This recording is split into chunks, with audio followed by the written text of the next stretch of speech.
Жалпы, мұғалім қандай болу керек? Мұғалім баланың лайықты адам ретінде кемелденуіне зор үлесін қосады.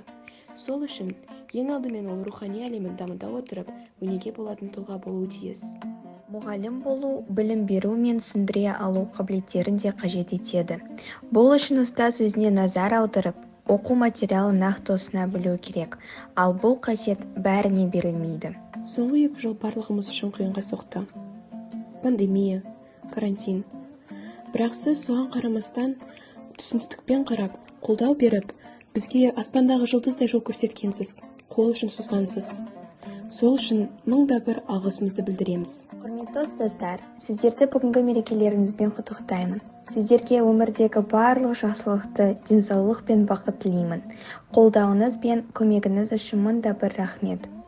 Мен де қосылып, сіздерді осы керемет мейрамдарыңызбен құттықтаймын. Сіздерге тек қана бақыт, ең жақсы тілектерді тілеймін.